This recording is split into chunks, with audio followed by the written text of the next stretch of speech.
Daniel explains to us the process that the seed is taken through before it is planted in the nursery.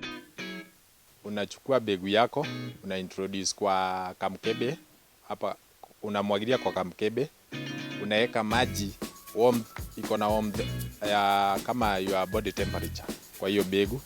Then you introduce organic hormone yenye inakusaidia like tunatumia kitu kama shooter. Inatusaidia ku break the seed dormancy. He then explains to us how to prepare the nursery bed for the capsicum seeds and the key details to watch out for. Sasa wakati tunaenda introduce, tumeprepare nursery, tumechimba, tumeweka manyua, tumekata tumitaro very shallow, isikuwe deep kwa sababu nayo hii mmea ya hoho wakati unaiweka chini sana germination rate yake inakuwa chini. So tunaweka shallow tumitaro very shallow, alafu unaweka wakati umesoak hiyo mbegu inarara overnight. Kesho yake unaitoa kwa ile maji, unaiacha iwachilie maji kidogo, ndio unaenda sasa kwa ile nursery yako, unaintroduce, unaipanda, unafunika na mchanga kidogo. After that, watering the seed in the nursery is the next step. Na unaiacha, water sio maji mingi, maji kiasi tu. Kwa siku kama 10 hivi inaanza kutoka kwa mchanga. And sasa unaituza for the next 3 weeks, iko ready kwenda kwa shamba. All living things are usually very delicate when they are small, from babies to young ones of animals and finally to young seedlings. Daniel tells us some of the challenges the seedlings face while still in the nursery. Wakati imetoka chini, kuna challenge moja inakujanga sana, kuna cutworms. You control cutworms, una control kuna vitu vingine kama white flies ikikuja kwa matawi na nyonya maji sana, you control that and you are ready to go to start the farming of Capsicum. Transplanting is the next step. Daniel mentions that during transplanting, one should make sure that they have enough supply of water. Wakati wa transplant unakuwa umeprepare shamba yako mzuri. Umerima, umeweka mbolea, shamba yako umeweka mitaro inayofaa, uko na source ya maji ya kutosha. Kwa sababu wakati umeintroduce uko ready ku transplant hii mmea, uko ready ukijuanga ati hii mmea inahitaji maji sana. Hii ikiwa the early stage, ikiwa fruit stage, ikiwa wakati unavuna inapenda ni heavy feeder. Hii mmea inapelekangwa na maji bio sana na kama temperatures ziko sawa. So wakati iko pale kwa nursery, umeprepare shamba yako, umeweka mitaro, unaanza kuweka maji kwanza. Hiyo mitaro unaweka maji inatulia, inarudi chini inakuwa wet. Sasa unaenda unang'oa mimea yako kwa nursery, unakuja ukipanda. Watching out for the best time to start feeding the plant after transplanting is crucial for Daniel. Hiyo sasa mimea yako iko ready sasa kuanza kuifeed. Ikimaliza 3 days kutoka wakati wa transplant, imeanza kutoa ile mizizi. Because ikiwa kwa nursery ikiwa imemaliza 3 weeks, imeanza kuintroduce mizizi lakini haijaenda sana. Sasa hiyo iko ready, ukitransplant ile utainterfere na ile mizizi, itakuwa sawa. Ikimaliza 3 days itakuwa ikianza kujishikilia nayo unaanza kuifeed hiyo mmea wako. It is very important to know which fertilizer to give and when. Daniel tells us the fertilizer he uses and how they benefit the plants at that particular time. Wakati tumeweka manyua tukipanda, tunachanga hiyo mmea ukule like 1 month. Before ikimaliza 1 month tuna introduce kitu tunaita Yara Power. Na we feed na Yara Power the first month.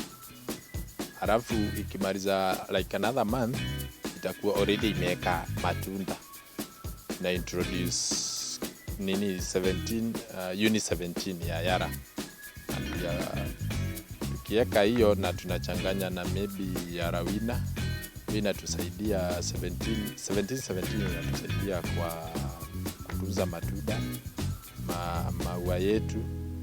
Nayo ya rapawa inatusaidia wakati hiyo matunda inakomaa, inaweza kuripe mzuri. Irrigation is very important for all horticultural crops, especially if one is growing their crops in a greenhouse. This is because there is no other source of water. Daniel uses both drip and furrow irrigation. He, however, mentions that drip irrigation is the best. Kwa saa hii tunatumia drip irrigation. Kuna sehemu tunatumia furrow irrigation, but drip irrigation is the best kwa sababu it's very economical. Unaweza itumia maji inatumika kidogo sana. Like tuko na 3 greenhouses. Kwa siku tunatumia only like 25 lita 3,000 tu. It's good for the day, lakini hata sio kila siku. Na tena uzuri wake it doesn't require ukue na mtu permanent umeajiri wa kuweka maji.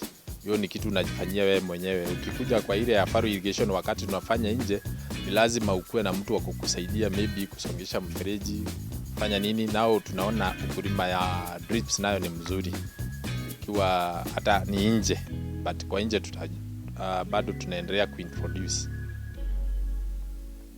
For a farmer to get quality produce, he or she needs to have a routine in which he or she continuously checks on the plants to ensure everything is going accordingly.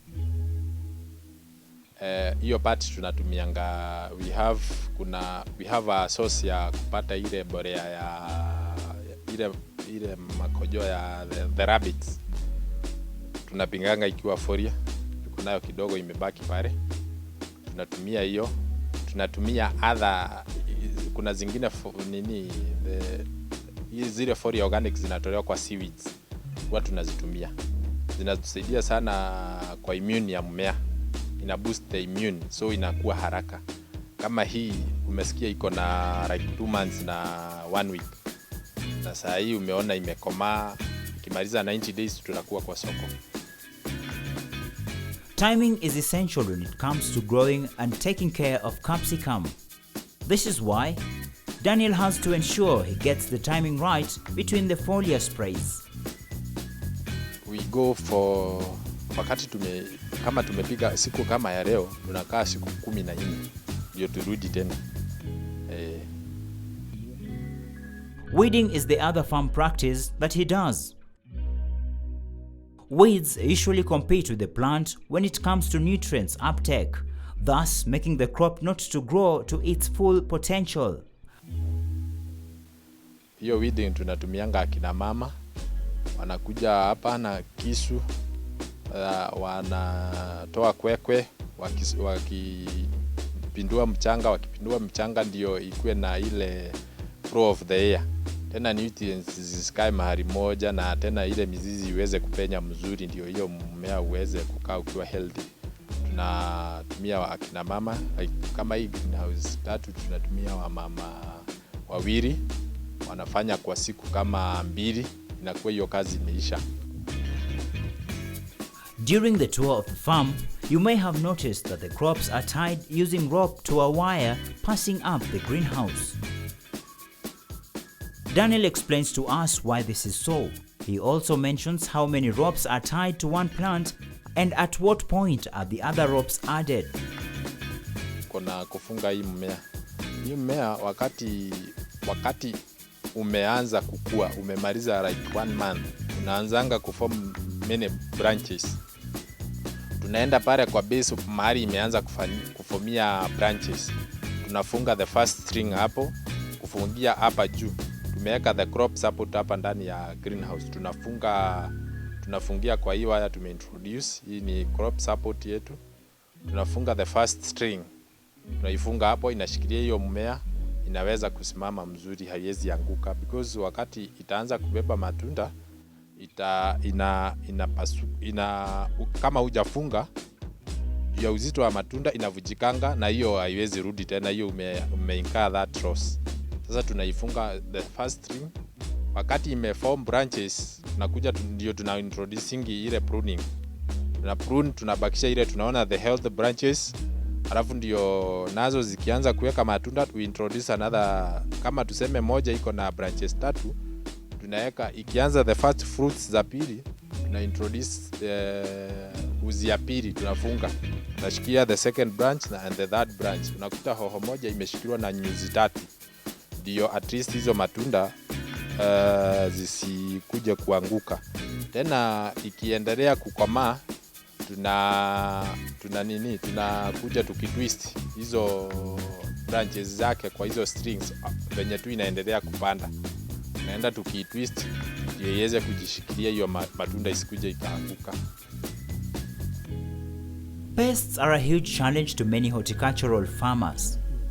They usually affect the quality of the plant, thus bringing loss to the farmer. Hapa white flies tu ndio inatusumbua, na tunatumia detergent. Kuna sabuni yenyewe inatumika kwa other farms zenye tumetembelea, tunapiga hiyo tu, tunapiga hiyo instead ya kutumia the chemical ones. Wakati tunapiga inashikilianga tu mmea kwa matawi. Hiyo white flies kukua hapo ina bleach tu. Hiyo ikitoka, unajua white flies originally haikuangi ya white. Hiyo ni ile kitu inajiform kwa mwili ya protection yake. Wakati tumepiga hiyo kwa mmea inafanya hiyo white fly bleach irudi to the natural color yake. Na ikirudi to the natural color yake haiwezi jiform, haina protection nyingine, ni kukufa tu. So hiyo tuna control hivyo. Disease is the other thing that brings headache to the farmer. Daniel's main challenge is brought about by the abrupt change of climate, hence catching them by surprise. So far ile imetuchallenge kidogo ni juu ya climate imekuwa very wet. Botrytis ikaingia kidogo. Nao imetuchallenge kidogo kwa sababu hatukuwa tunatarajia kukue na mvua hii season. Like imekuja tu ile tunatangaziwa kutakuwa na mvua, ikakuwa excess. Nao ile underground water zitakuwa na gradient hapa iko kiasi slope, na hapa tuko chini kidogo ndio maji inapitia. Now what we did hazikuaffectiwa sana, ni ile moja in the field. Tuliamua badala ya tuende tutafute chemicals we come to spray, tuingoe. Tukangoa but hazikuwa mingi, tukazingoa tukatoa nje. It is important to know the symptoms of the different diseases that affect your capsicum so that you can be able to salvage the situation before it is too late. Daniel shows us the characteristics of a capsicum affected by bostitis. Unaona ukiangalia mmea wako unaanza matawi inaanza kama ni kurararara. Ukikuja kama ni fruits zinaanza kuwa black. Inaenda the mother stem ina rot. Sasa unakuta mmea the mother stem imeangusha matunda hata matawi na imeoza. Na ukiangalia kwa mizizi yake haijakufa. As we were winding up the interview, we asked Daniel what he will tell aspiring capsicum farmers, and this is what he had to say. Kwa wakulima wenzangu naweza ambia kilimo ni kizuri, na ile area imebaki kwa kuventure ina ile ushindani mkali kwa ukulima, because unalima kienye unaona kinakufaa sana. Kama mimi nilianza kulima Capsicum kwa sababu niliona ndio inanipea faida zaidi. Na inaweza ambia ile kidogo unafanya ile mzuri ni ukuwe na mtu wa kukufunza more about Kenya unafanya. The advanced way unaweza enda ndio upate mazao mzuri. Kama ni kwa ukulima wa hoho ama Capsicum, kwa mkulima yoyote ako kwa area iko moderate climate, not very hot, not very cold, unaweza venture kwa hii, haina cost mingi, because hii ukiweza kuifeed tu na sio ile costly, sio kama venturing kwa ile ukulima wa nyanya, because kama nyanya ziko very expensive kulima. Hii na market yake rate lazima utapata kitu, haiwezi kosa. That's it for today's show. We hope you enjoyed, but most of all, learned a thing or two. As the KTN Farmers team, we wish you a Merry Christmas and a Happy New Year.